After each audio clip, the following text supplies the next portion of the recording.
Le vocable populisme, qui vient du mot latin populus, peuple, a une connotation péjorative. Dire d'un homme politique qu'il est populiste, c'est le disqualifier en faisant peser sur lui un double soupçon de démagogie et d'opportunisme. On pense que le politicien populiste ne s'adresse au peuple que pour le flatter, qu'il traîne comme un boulet de vis que Machiavel prête au prince, être un grand simulateur et dissimulateur. Aristote mettait déjà en garde contre le démagogue qui n'a pas d'autre objectif que de séduire le peuple en dénonçant une partie de la population et en faisant des promesses faciles à l'adresse des indigents, confères. Les politiques, livre V. Les politologues ont coutume de distinguer entre populisme de gauche et populisme de droite. Il ne s'agit pas de développer cette distinction ici. Nous nous contenterons de souligner avec Fabrice Flippo que le populisme de gauche tente de renverser l'oligarchie tandis que le populisme de droite cherche à la renforcer.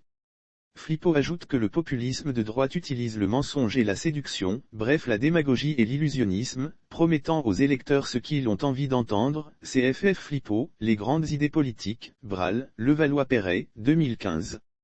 Pour sa part, l'Américain Kurt Wayland estime que, chez le populiste, les idées sont moins importantes que les actes qui traduisent l'opportunisme. CFK Wayland, Clarify in a Contested Concept, Populism in the Study of Latin American Politics, Comparative Politique, 34/, 2001, p. 14.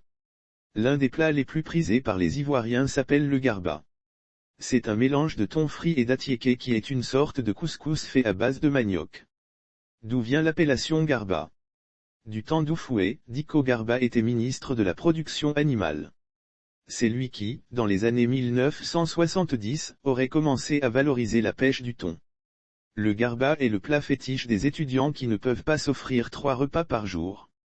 Quand Patrick Hachi, Premier ministre, et Belmonde Dogo, ministre de la Solidarité et de la lutte contre la pauvreté, mange le garba à Yamoussoukro, le 25 février 2022, quel message veulent-ils envoyer aux Ivoiriens qui souffrent de la cherté de la vie? Est-ce pour nous dire qu'ils partagent leur sort, qu'ils sont avec eux? Manger le garba en plein marché est une comédie qui est loin d'amuser les laissés-pour-compte et gagne-petits de Yopougon, Abobo, Adjamé, Koumassi et Port-Boué. C'est même une moquerie et une insulte au petit peuple qui n'a pas les moyens de se soigner à la Pisan ou en France quand il est malade. Si le gouvernement dirigé par Patrick Hachi veut être pris au sérieux, il sait ce qu'il doit faire: réduire le nombre de ses ministres, diminuer les prix des denrées de première nécessité, faire disparaître ces institutions inutiles et budgétivores que sont le Sénat, la médiature, la haute autorité pour la bonne gouvernance, revoir à la baisse le salaire des ministres, députés, PCA et décigrammes, supprimer l'exorbitant budget de souveraineté, demander à Draman Ouattara d'arrêter de se promener avec l'avion présidentiel, etc. Dans certains pays, Autriche, Bulgarie, des ministres et députés ont renoncé à 1 ou 2 mois de salaire pour manifester leur solidarité avec leurs compatriotes qui avaient du mal à joindre les deux bouts. D'autres pays sont allés plus loin en interdisant le cumul d'emplois parce qu'ils jugeaient injuste et indécent le fait qu'un même individu soit ministre, député et maire pendant que des milliers de diplômés sont en quête du premier emploi. Voilà ce que devraient faire des gens qui prétendent aimer leur pays et travailler pour le peuple.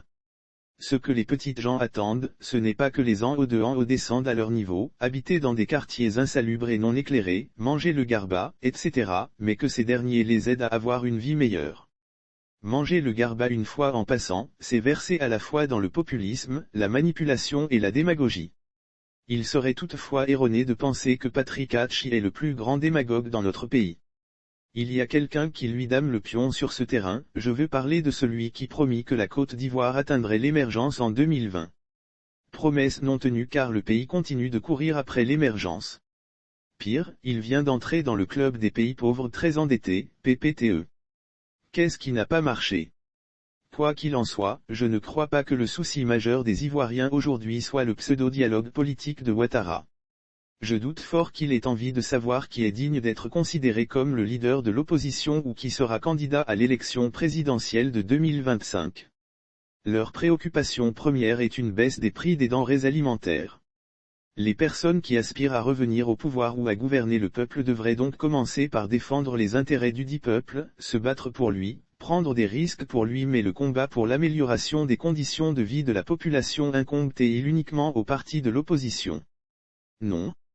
Les consommateurs ont leur partition à jouer. Que attendent-ils alors pour prendre leurs responsabilités? Jusqu'à quand laisseront-ils les démagogues au pouvoir à Abidjan les appauvrir et les clochardiser?